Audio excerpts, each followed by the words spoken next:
Sekarang kita akan tentang membahas bab manajemen. Kira-kira manajemen itu apa sih? Ada yang pernah dengar?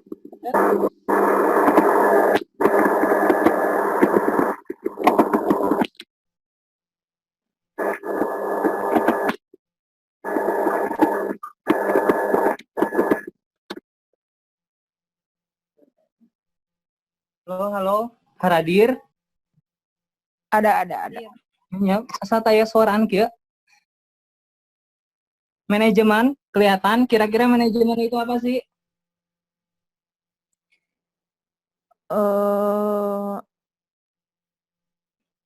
Nggak tahu. Manage. Tahu nggak manajer? Tahu. Oke, tugasnya manajer itu apa sih? Mengatur. Oke, nah, manajemen itu artinya apa? Manajemen itu artinya mengatur, ya.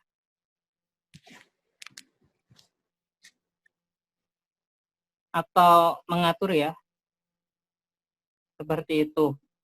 Nah, manajemen ini artinya mengatur menurut bahasa Prancis. Jadi, terlahirnya kata manajemen ini itu dari bahasa Prancis yang artinya mengatur. Kemudian ada juga dari Italia. Dia mengatakan bahwa manajemen itu artinya adalah mengendalikan.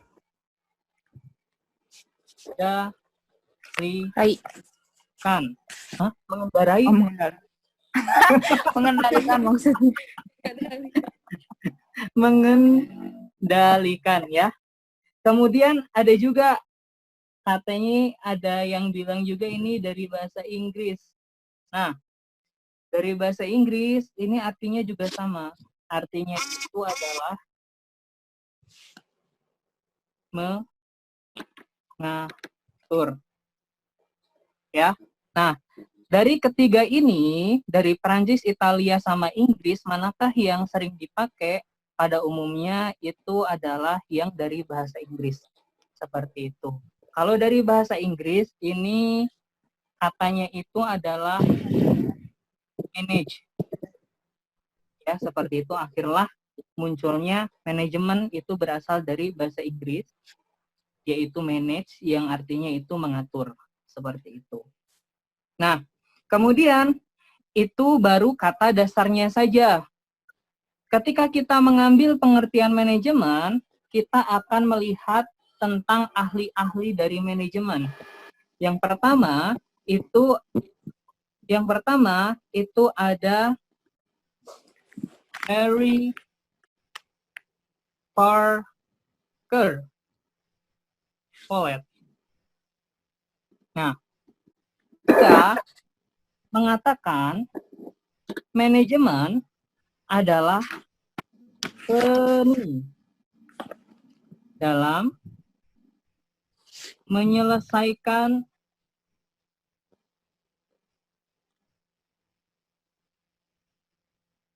pekerjaan melalui orang lain.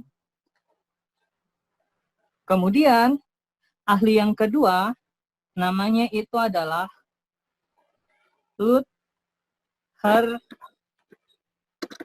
Blik. Dia mengatakan bahwa manajemen itu adalah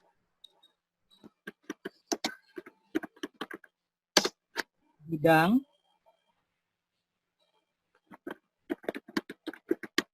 ilmu pengetahuan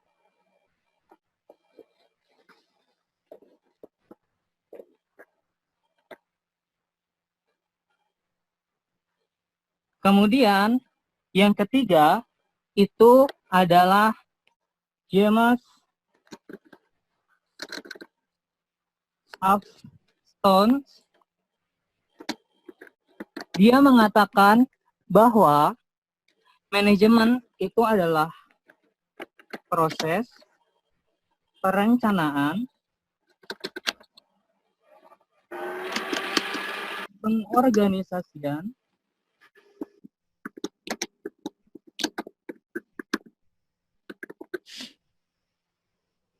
kepemimpinan,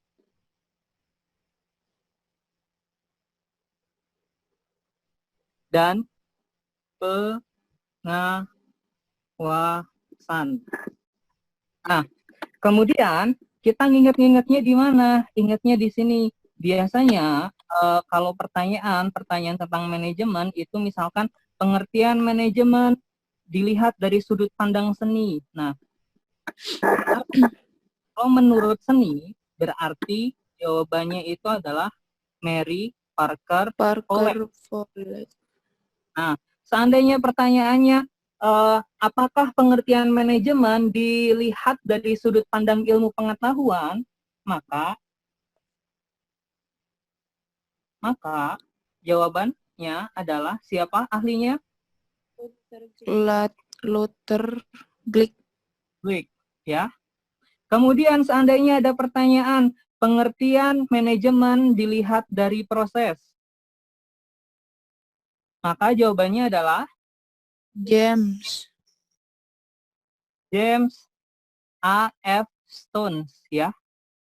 Seperti Ya. itu. Nah, dari ketiga itu kita dapat menyimpulkan bahwa manajemen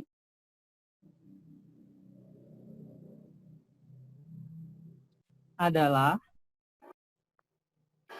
proses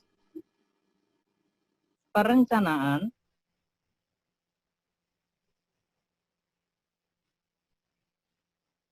pengorganisasian,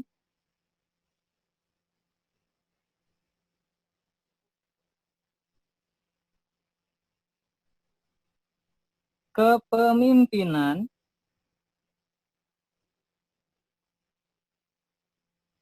dan pengawasan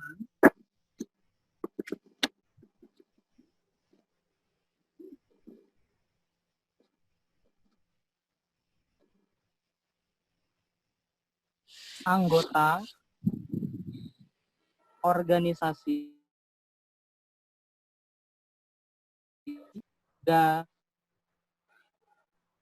organisasi dan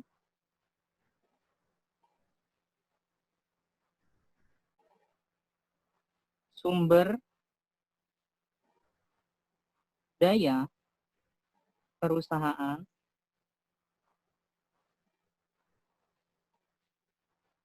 untuk mencapai tujuan. Oke. Nah, dari ketiga ahli ini disepakati bahwa pengertian manajemen itu hasilnya adalah proses perencanaan, pengorganisasian, kepemimpinan, dan pengawasan anggota organisasi dan sumber daya perusahaan untuk apa intinya itu adalah pemanfaatan sumber daya perusahaan untuk mencapai tujuan. Kayak gitu. Karena ketika kita dalam sebuah organisasi atau sebuah perusahaan, intinya itu adalah gimana caranya supaya kita dapat mencapai tujuan yang dibuat oleh perusahaan. Halo, suara saya jelas nggak? Jelas, Bang. Oke. Soalnya asa tiiseun kieu. Seperti itu ya. Enggak. Nah, kemudian itu pengertian manajemen, ada pertanyaan dulu tentang pengertian manajemen ini? Tidak. Aman ya. Jadi kalau misalkan pengertian manajemen dilihat dari seni, siapa ahlinya? Mary Parker Follett. Kalau dari proses, siapa ahlinya? James A.F. Stones. Kalau ilmu pengetahuan? Luther Glick. Oke, siap.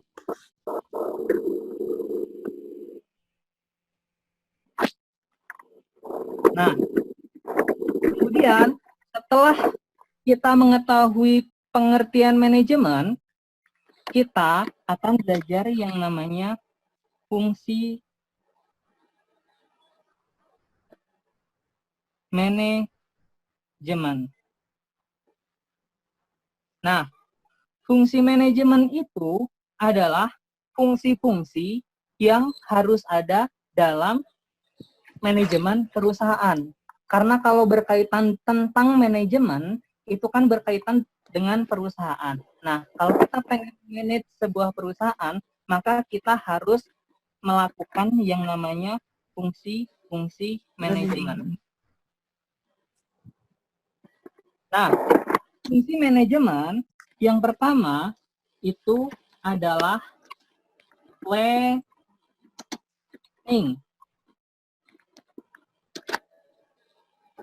Perencanaan. Nah, planning. Atau tadi apa artinya? Perencanaan. Oke, cerdas. Oke ya, perencanaan. Nah, apa sih perencanaan ini?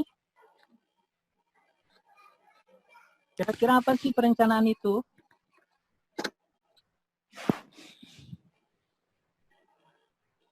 Coba. Perencanaan itu adalah proses apa? Proses merencanakan. Apa saja yang direncanakan? Nah, di dalam proses planning ini, itu dia ada proses perencanaan, yaitu untuk penentuan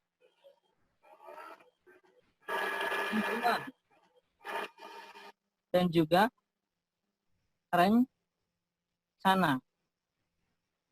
Jadi kayak gini, sebelum kamu membuat sebuah perusahaan atau membuat sebuah usaha, kamu harus melaksanakan yang namanya perencanaan dulu.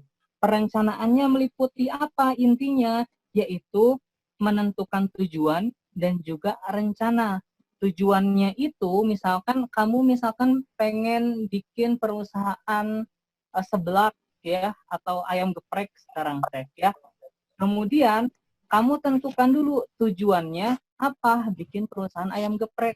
Otomatis biar cepet kaya, ya udah kayak gitu. Atau misalnya saya pengen buka usaha ayam geprek, apa tujuannya? Tujuannya nanti 5 tahun ke depan saya punya usaha ayam geprek sendiri sehingga saya menjadi pengusaha terbaik se-Indonesia. Amin ya rabbal alamin. Harus ada di tentuin dulu tujuannya itu apa aja. Kemudian nanti dari sana akan ada rencana. Misalkan kamu pengen bikin perusahaan terbesar ayam geprek di Tasikmalaya. Misalkan sekarang tahun 2020, 5 tahun ke depan. Nah, dari 5 tahun ke depan disusun rencananya. 1 tahun. Misalkan gini sekarang. Sekarang tahun pertama saya baru buat usaha. Target saya 1 tahun ke depan itu adalah misalkan perusahaan saya mulai dikenal masyarakat. Kemudian setelah 2 tahun, perusahaan saya sudah mempekerjakan 1.000 karyawan. Tahun ketiga, kemudian tahun ketiga buka cabang 5 cabang di Tasikmalaya. Tahun keempat buka cabang 20 di Tasikmalaya. Tahun kelima, wow, ini perusahaan paling gede di Tasikmalaya. Kenapa? Karena udah punya lebih dari 20 cabang ayam geprek di Tasikmalaya. Seperti itu. Nah, di planning ini prosesnya ada apa aja? Nah, proses dalam planning ini yang pertama itu kamu harus menjawab dulu yang namanya 5W1H. Nah, apa aja 5W1H? Who, what, when,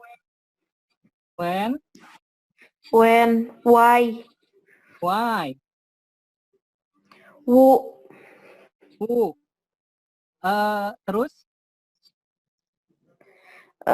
where, hiji, ya. dua, tilu, opat, hanya hiji apa? Where ya? Where.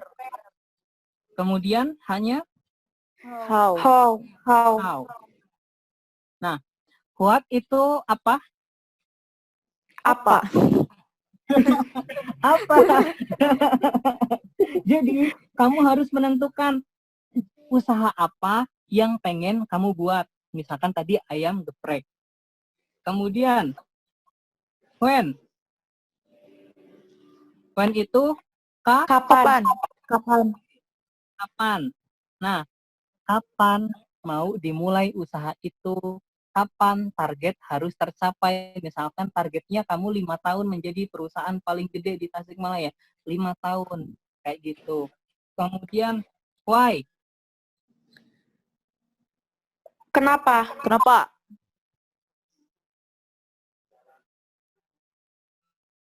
Oke.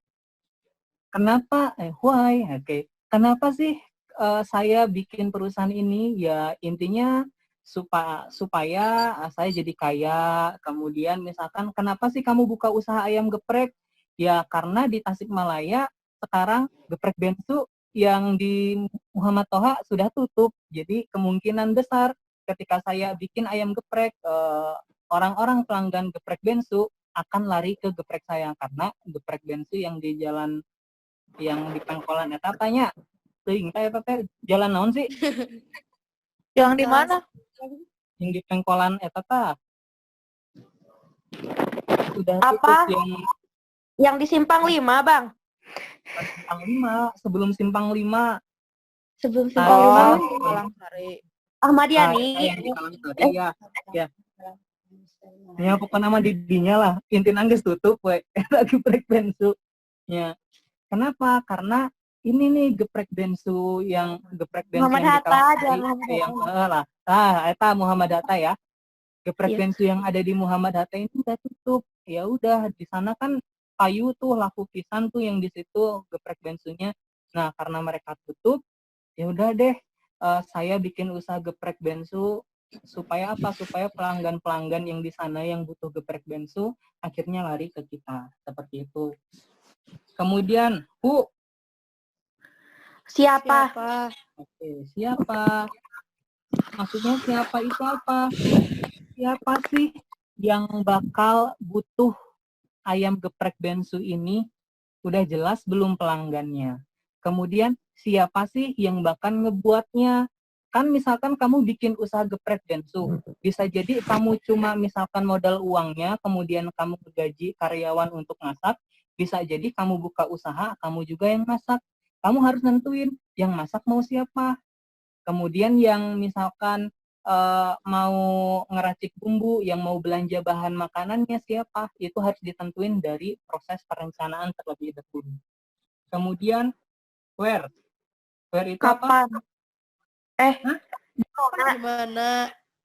Di mana? Iya, siap. Di mana? Nah, tempatnya mau di mana harus jelas. Oh iya, karena misalkan dulu di Muhammad Hatta itu banyak yang suka ayam geprek bensu, tapi sekarang tutup. Nggak tahu kenapa bensunya pengen tutup kayak gitu. Ya udah deh, saya di Jalan Muhammad Hatta aja. Kenapa? Karena di sana bekas ada ayam geprek bensu, otomatis ketika kita nempatin tempat itu, nama kita akan naik lebih cepat gitu, lebih terkenalnya lebih cepat. Kenapa? Karena dulu di sana ada ayam geprek yang terkenal banget seperti itu. Disangkana orang ayam geprek bensu, padahal malah lain kayak gitu. Cuma sama-sama ayam geprek dan tempatnya kita deket geprek bensu yang dulu tutup seperti itu. Kemudian how itu Bagaimana? Bagaimana? Nah, bagaimana cara untuk memproduksinya? Kan kita udah dapet nih siapa yang masak. Kita harus tahu dong gimana sih caranya memasaknya, gimana metode untuk memasak ayam geprek tersebut. Kayak gitu. Jadi sampai ke cara memasak, kemudian cara melayani pelanggan, cara memesannya itu harus ditentukan dari proses planning ini, yaitu menjawab 5W 1H. Seperti itu.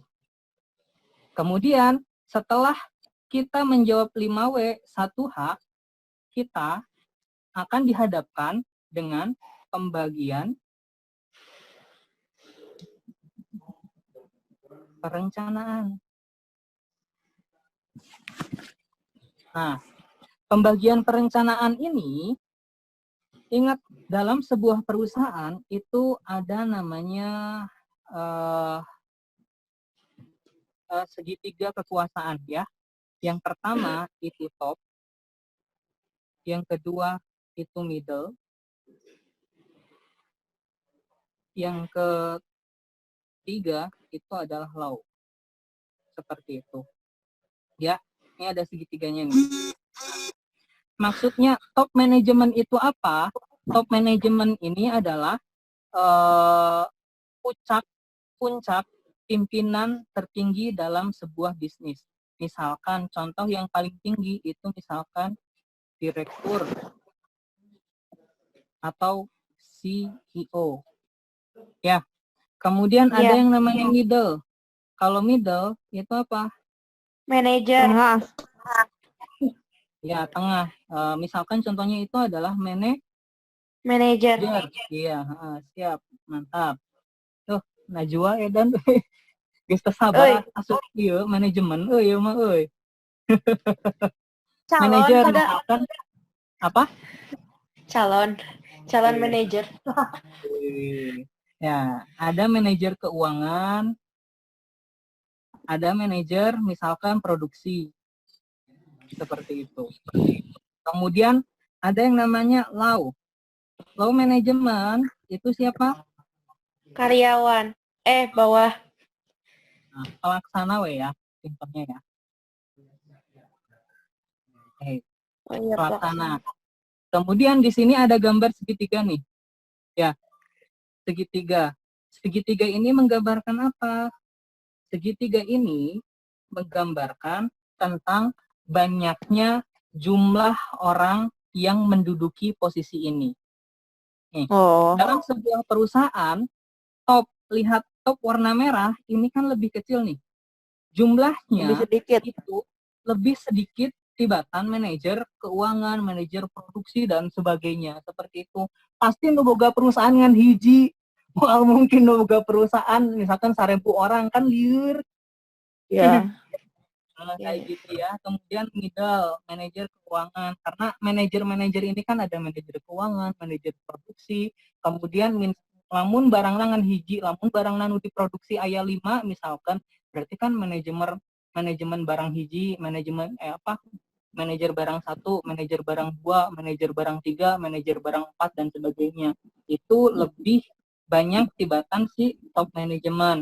Kemudian law ini misalkan kalau misalkan di perusahaan itu ya pelaksananya misalkan buruh pabriknya seperti itu kan. Buruh pabriknya bisa jadi 1000 orang, tapi kan hiji. Kemudian yang ngatur si buruh-buruh ini kan berarti ada manajer masing-masing. Berarti itu manajer pasti lebih banyak daripada si pemilik. Kemudian pelaksana atau low management pasti jumlahnya lebih banyak daripada si middle atau manajer yang ada di perusahaan, seperti itu. Nah, kemudian pembagian perencanaannya gimana? Nah, si pelaksana dia akan membuat perencanaan bulanan atau harian. Seperti itu. Jadi di dalam perusahaan itu biasanya kita harus bikin target masing-masing, seperti itu. Nah, biasanya untuk low management itu sama perusahaan dikasih, ya udah deh, kamu silahkan buat target untuk harian, untuk bulanan, kamu bikin target kamu sendiri, seperti itu. Atau target untuk perusahaan selama harian dan juga bulanan. Kemudian kalau middle itu biasanya dia itu bikin targetannya buat berapa, misalkan targetannya itu bulanan atau tahunan ya, bisa juga per 3 bulan seperti itu ya. Kemudian nah makin atas maka dia akan bikin targetan atau perencanaan semakin panjang. Misalkan ini adalah Tahunan. tahunan. Kemudian kadang 5 tahunan.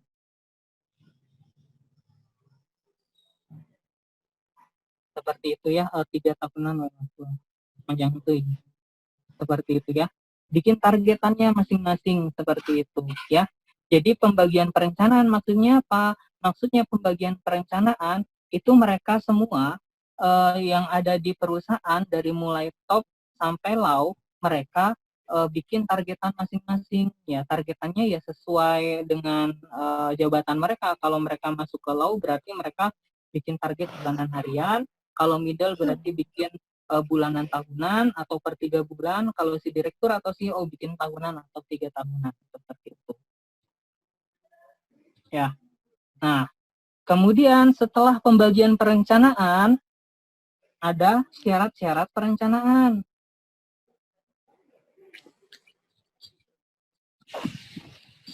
Syarat-syarat perencanaan. Nah, syarat-syarat perencanaan itu apa aja? Syarat-syarat perencanaan yang pertama itu jelas. Ya. Jadi misalkan si top manager ini, si top manajemen ini atau direktur atau CEO pengen bikin perencanaan, yang pertama harus jelas target perusahaan kita selama 5 tahun itu adalah menjadi perusahaan geprek yang paling gede di Tasikmalaya, jelas seperti itu. Nah, kemudian nanti dikasihin ke manajer keuangan dan juga manajer produksi dan manajer pemasaran. Nih, silahkan target saya sebagai pemilik, saya pengen menjadi 5 tahun ke depan menjadi perusahaan paling gede di Tasikmalaya tentang geprek gitu. Kemudian nanti manajer pemasaran akan bikin targetannya. Oke, targetan untuk bulan ini kita ke Kalangsari untuk promosi. Kemudian bulan depan kita promosi ke Muhammad Hatta. Kemudian ke bulan ketiga promosi kemana, seperti itu. Kemudian si pelaksana, ya karena pelaksana ini paling cuma yang masak, paling cuma yang nganter-nganterin kayak waitress, atau misalkan dia juga punya jasa antar sendiri. Nah, itu adalah pegawai-pegawai pelaksana. Oke, harian, bulanan, mereka bertarget masing-masing. Kemudian yang kedua, itu adalah sederhana. Maksud sederhana itu apa? Maksud sederhana itu adalah yang rasional. Seperti itu. Misalkan gini, perencanaan yang rasional, misalkan rasional, saya pengen menjadi perusahaan ayam geprek yang paling gede di Tasikmalaya. Wajar. Kenapa? Karena orang Sunda itu resep dengan yang lada-lada. Seperti itu. Ya. Beda ceritanya misalkan gini, saya pengen jadi perusahaan es krim yang paling gede di mananya? Misalkan saya pengen menjadi perusahaan payung yang paling gede di Pangandaran. Nah, kan itu Malaweng gitu ya. Kan di Pangandaran, harusnya kalau di Pangandaran kamu target usahanya bukan bikin payung, tapi bikin baju renang seperti itu. Nah, kalau kamu di Pangandaran itu ngepas bikin baju renang. Kenapa? Karena di Pangandaran itu tempatnya pantai, bukan kalah bikin payung di Pangandaran. Seperti itu. Jadi sederhana maksudnya itu adalah rasional seperti itu. Kemudian yang selanjutnya itu adalah fleksibel. Maksud fleksibel itu apa? Maksud fleksibel itu adalah bisa diubah seperti itu, disesuaikan dengan rencana. Misalkan gini, sekarang kan sedang COVID-19. Kan restoran-restoran sekarang kan kayak L aja deh ya. Kan rencana selama 1 tahun itu kita belajarnya di ruangan yang ada di L. Tiba-tiba ada COVID-19. Otomatis perencanaan kita agak diubah harus fleksibel. Intinya kita harus tetap mengajar di kelas atau siswa tetap diajari oleh guru-guru yang ada di L seperti itu. Jadi perencanaan itu harus fleksibel, bisa berubah-ubah disesuaikan dengan kondisinya. Kemudian yang keempat itu adalah seimbang. Maksud seimbang ini apa? Ya seimbang, maksudnya seimbang itu adalah biayanya yang dikeluarkan dengan pendapatan yang didapatkan. Jangan sampai biaya perusahaan lebih gede daripada pendapatan. Misalkan gini, kalau kamu bikin satu piring ayam geprek itu adalah 8.000 biayanya, otomatis kamu harus dapat pendapatannya itu 10.000 atau di atas 8.000. Supaya apa? Supaya kamu tetap dapat untung. Kalau kamu nggak seimbang dengan biaya tersebut, nanti bisa jadi kamu dalam membuat ayam geprek itu 8.000, tiba-tiba kamu jualnya itu menjadi 5.000. Kan eta mah kayak ngasih orang makan ya, seperti itu, rugi seperti itu ya. Kemudian selanjutnya setelah seimbang, maka harus ada yang namanya analisis. Ada analisisnya. Jadi setiap apa yang dilakukan oleh perusahaan itu harus ada analisisnya. Seperti itu. Misalkan ini di L ya. Di L sekarang sedang COVID-19. Rencananya kita harusnya pembelajaran di rumah. Pembelajaran harusnya ada di ruangan L. Seperti itu. Tiba-tiba setelah dianalisis, oh iya, karena sekarang sedang COVID-19 dan resikonya banyak, kalaupun tetap dipaksain belajar di L, kemungkinan siswanya nggak pada datang, dan juga kemungkinan juga gurunya nggak pada datang, seperti itu. Kenapa? Karena sama-sama takut corona, Pak. Maka dari itu ya udah deh, lebih baik di rumah aja gitu ya. Jadi pakai aplikasi Zoom seperti itu. Kemudian setelah syarat-syarat perencanaan akan ada yang namanya organizing, yang kedua ya. Di sini udah ada planning. Kemudian yang kedua, fungsi manajemen itu ada yang namanya organizing. Organizing itu apa? Kepengurusan. Organisasi. Nah, oke. Simpelnya itu adalah Pengurus. Pengorganisir. Pengorganisir. Apa sih pengorganisir?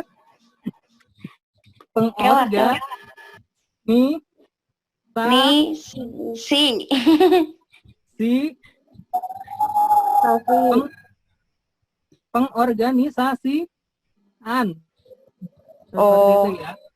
Ya kan, organizing itu kan kata dasarnya kan organize. Kemudian jadi organizing. Seperti itu. Kalau di Indonesia kan jadi pengorganisasian. Seperti itu. Kalau pengorganisasian berarti itu apa? Kepengurusan. Kepengurusan bisa. Terus apa lagi? Ada yang lain? Sama.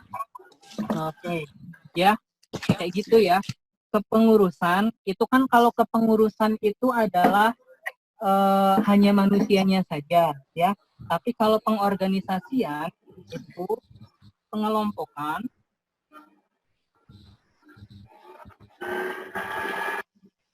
sumber daya manusia, perusahaan sumber daya pada tempatnya.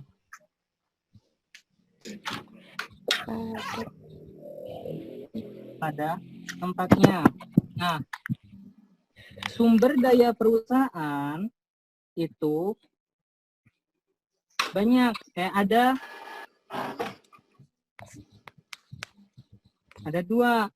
Ada manusia, ada barang. Seperti itu ya. Jadi misalkan gini, pengelompokan di organizing itu, kalau manusia berarti manusia yang misalkan kita punya karyawan jurusan akuntansi, otomatis ditempatkannya di bagian apa tuh? Keuangan. Oke, keuangan, cerdas. Kemudian nggak hanya manusianya saja, tapi barang-barang di perusahaan itu harus diorganisasikan atau ditempatkan di tempat yang benar juga. Misalkan gini, perusahaan punya TV. TV itu ditujukan untuk, misalkan TV-nya itu ditujukan untuk menarik pelanggan. Otomatis ditaruhnya TV-nya itu adalah di ruang tunggu atau di ruang tamu. Kenapa? Supaya tamu-tamu yang ada di perusahaan kita menjadi nyaman, sehingga dia jadi deal. Misalkan deal bisnis sama kita. Bukan disimpannya kalah di WC. Anjing naon TV disimpan di WC. Kayak gitu. Kabut. Jadi harus atau enggak orang-orang yang ke WC jadi kahlila gitu, nyimpen TV di WC. Kebayang. Itu kebayang. Ya kayak gitu. Jadi di pengorganisasian ini atau di organizing ini, dia yang dikelompokkan itu bukan hanya manusianya, tapi juga barang. Setelah dibayangkan, woi. Kagok. Kagok. Bayangkan. Nah, di dalam pengorganisasian ini, dia ada fungsinya. Nah, fungsi pengorganisasian yang pertama itu ada yang namanya delegasi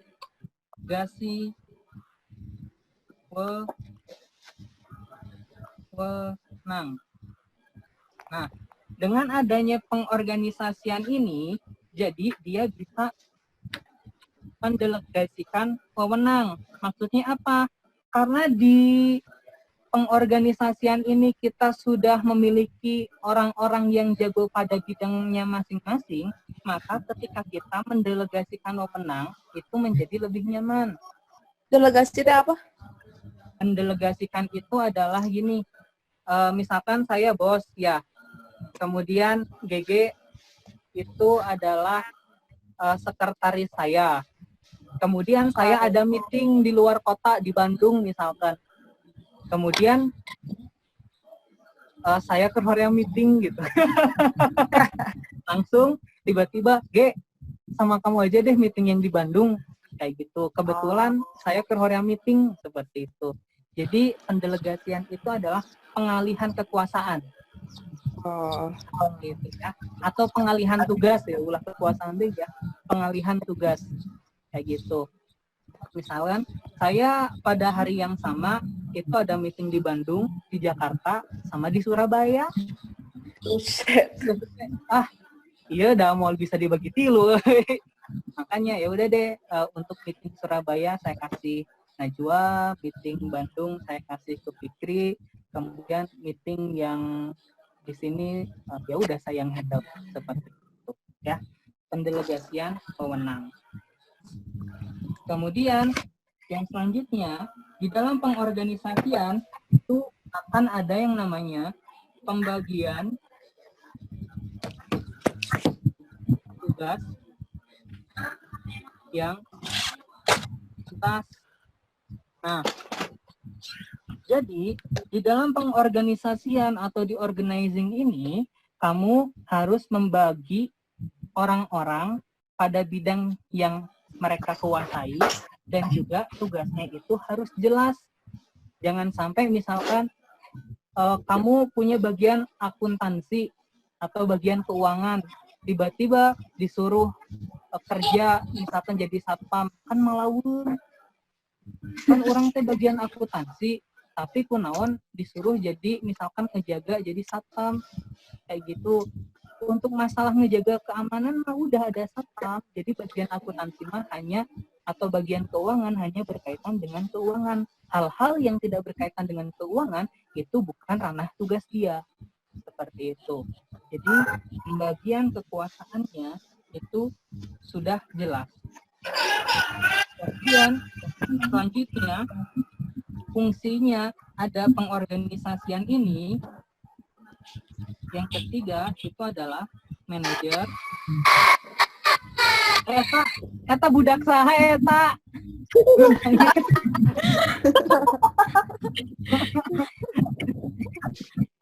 Punya anak. GG, udah itu. Apa? Anak siapa itu? Lagi lagi. Bukan, nggak ada anak kecil di sini, Mak. Oh, iya. Oke, manajer ya. Nah, maksudnya fungsi dari pengorganisasian ini yang ketiga.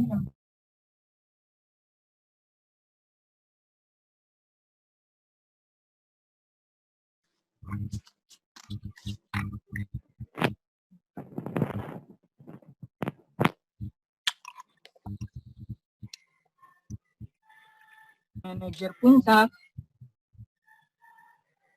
harus Tidak ada suara. lebih handal. Seperti itu ya. Nah, maksudnya manajer puncak harus lebih handal itu apa? Ya, memang seperti itu. Jadi ketika kita pengorganisasian, manajer puncak itu kan dia pemilik perusahaan. Otomatis dia yang menentukan bagian akuntansi itu tugasnya apa, bagian pemasaran tugasnya apa, terkait wewenang bagian pemasaran, wewenang bagian keuangan, wewenang bagian produksi, itu ditentukannya sama si manajer tingkat atas ini yang menentukan. Nah, yang menentukan tentang kekuasaan atau tugas-tugasnya si middle dan juga si low itu sama si top manager seperti itu ya. Atau manajer puncak ya. Top manager itu adalah manajer puncak seperti itu. Kemudian yang selanjutnya ada fungsi, kemudian ada yang namanya manfaat. Nah, kira-kira manfaat adanya pengorganisasian ini apa? Kita kan udah tahu nih, dengan ada pengorganisasian ini, itu kan akan ada delegasi wewenang, akan ada pembagian tugas lebih jelas, akan membuat manajer puncak lebih handal. Lebih efisien. Artinya itu apa? Yang pertama? Lebih efisien. Oke. Bisa nggak? Iya, bisa. Nah, lebih efisien. Kenapa lebih efisien? Karena ada yang namanya apa? Efisien. Delegasi. Kenapa? Oke, karena adanya pembagian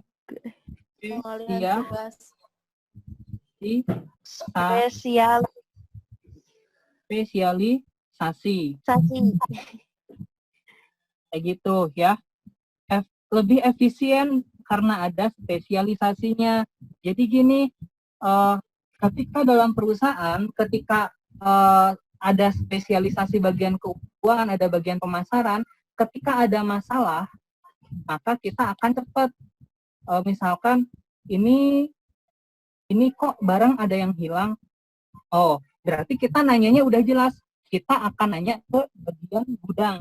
Nggak perlu nanya ke bagian keuangan, nggak perlu nanya ke bagian pemasaran, cukup nanya ke bagian gudang. Seperti itu. Atau misalkan, ini uang perusahaan kok hilang 100 juta. Nah, nanyanya nggak perlu kemana-mana, langsung aja nanya ke bagian keuangan. Seperti itu. Maka itu akan ada spesialisasi, akan membuat efisien perusahaan. Seperti itu. Kemudian yang selanjutnya, apa lagi manfaatnya?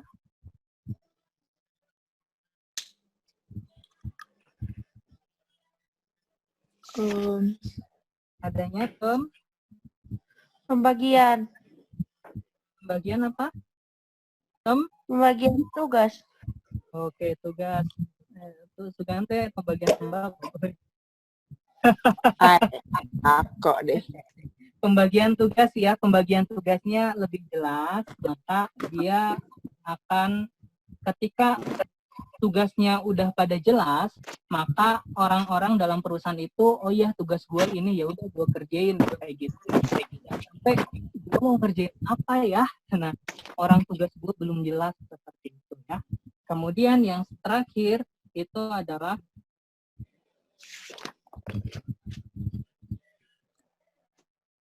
anggota tahu tugas atau batasan masing-masing kayak gitu. Berarti misalkan kamu udah di bagian keuangan, ya udah batasan kamu di bagian keuangan aja masalahnya kayak gitu. Kamu di bagian produksi, ya udah kamu ngerjain di bagian produksi aja seperti itu. Kemudian berkaitan tentang organizing ini, setelah fungsi manfaat juga akan ada yang namanya C ya di sini. Oh, C-nya di sini aja. C-nya itu adalah struktur organisasi ya. Nah, bentuk struktur organisasi itu berarti dari sini ya. Lihat. Nah, ini ada yang namanya yang pertama itu apa? Garis. Oke. Ini adalah namanya struktur garis.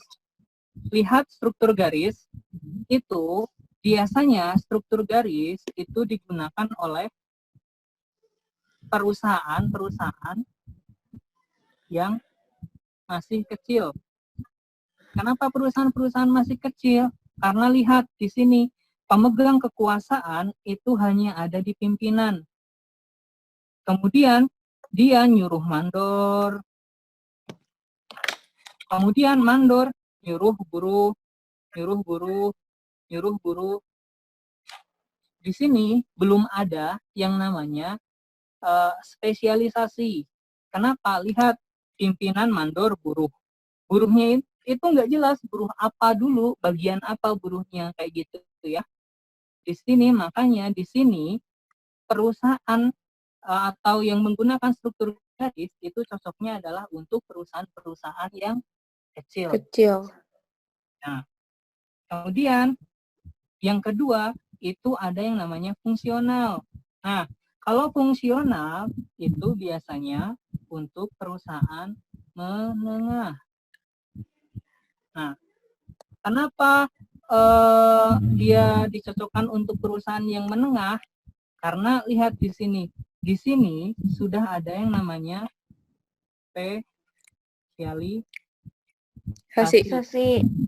Lihat, di sini udah kabag produksi, kabag pemasaran, kabag keuangan. Sementara ini mandor, buruh. Misalkan mandorna nitah ka dieu dasar wakeneh mandor bubuh. Seperti itu ya. Jadi sama-sama aja, belum ada spesialisasi. Tapi kalau ini udah ada spesialisasi, kabag produksi, kabag pemasaran, sama kabag keuangan. Seperti itu. Nah, kemudian di sini ada kepala unit A, kepala unit B, kepala unit C, kemudian pekerjanya di sini. Ya. Nah, di sini juga mulai ada unit A, unit B, unit C. Jadi misalkan ini perusahaan misalkan Unilever. Ya, Unilever. Misalkan produk A ini adalah Pond's. Kemudian produk Unilever itu namanya sih Nivea W-nya yang saya ingat saja. Kemudian naon Unilever Rinso W-nya. Nah, ini adalah kepala bagian Pond's, kepala bagian Nivea, kepala bagian Rinso gitu ya. Nah, ini direktur utama si Unilever. Ya. Kemudian dia ngasih tahu nih kabag produksi, bagian produksi, siapa sih produksi yang produksi Nivea? Oh ya, langsung berkaitannya ke sini. Kemudian ke Rinso. Kemudian ke Pond's. Seperti itu. Jadi dia bisa memberikan perintah kepada Pond's, Nivea, dan juga si Rinso. Seperti itu. Kemudian kabag pemasaran, dia bisa ngasih perintah ke sini, bisa ngasih perintah ke sini, bisa ngasih perintah ke sini. Tapi hanya berkaitan tentang pemasaran. ini juga berkaitan tentang produksi. Seperti itu, ini bagian keuangan. Nah, nanti mereka di sini tinggal ngasih tahu kepada para pekerjanya untuk, woi, bikinin Pons, woi, bikinin Nivea, woi, bikinin Rinso, sama si pekerja pabriknya. Seperti itu. Kemudian yang selanjutnya, nah, di sini, lihat, ini kan sudah ada spesialisasi. Yang ketiga, akan ada yang namanya garis dan staf. Kalau garis dan staf, itu perpaduan antara si garis dan juga si fungsional. Nih, lihat. Di sini, itu dia direktur utama. Kemudian, di sini mulai ada spesialisasi. Nah, spesialisasi kan ini cirinya tadi struktur organisasi apa? Fungsional ya. Ini cirinya si fungsional. Kemudian ada struktur garis. Struktur garis cirinya apa? Struktur garis cirinya pemerintahnya cuma ke sini nih. Lurus. Kayak gitu. Ya. Ini juga sama. Lurus. Si direktur boleh memerintah ke sini. Seperti itu. Nggak ada yang ruang trio 3 yang ini kan. Nih. Nggak ada yang kayak gini kan. Di garis dan staf. Nah, jadi ini perpaduan antara si garis dan juga si fungsional. Namanya garis dan staf. Dia digunakan untuk perusahaan yang besar. Seperti itu. Oke, kayaknya udah beres ya sampai jam 3. Kita coba ke pertanyaan deh. Kita coba jawab dulu ya.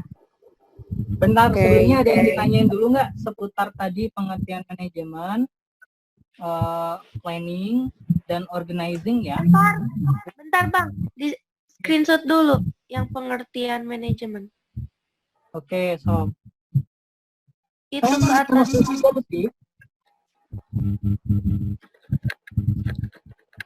Oke, udah. Manajemen. Udah. Kemudian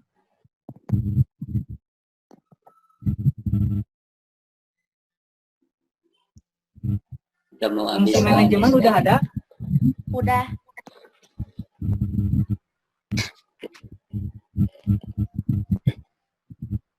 Sudah. Oke. Oh iya mah panjang waktu nanti sering di fungsi manajemen. 5 nomor, Bang. Yang ketiga nya fungsi manajemen yang pertama kali harus dilakukan perencanaan. Oke, enggak. Ye. Kemudian can mah. Oke, satu, lihat. Berikut ini yang merupakan salah satu kelebihan sistem organisasi garis dibandingkan sistem organisasi lain adalah can dibahasnya. Ini nanti aja ya. Oh. Oke, cukup lah. Mungkin ada pertanyaan dulu enggak? Sudah. Tentang manajemen yang baru sampai ke organizing.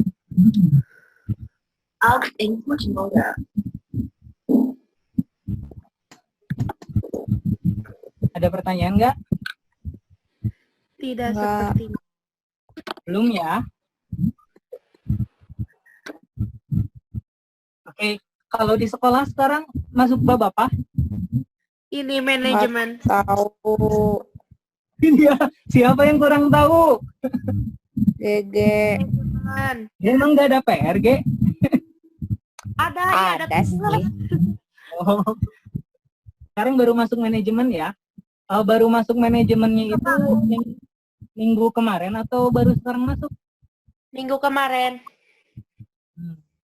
Oh, atau lebih itu ya? Manajemen ya, seperti itu ya. Tugasnya udah pada aman? Aman, saya mah. Saya juga. Wih. Oke ya, untuk bab manajemen mungkin untuk sekarang cukup sekian dulu. Kalau ulangan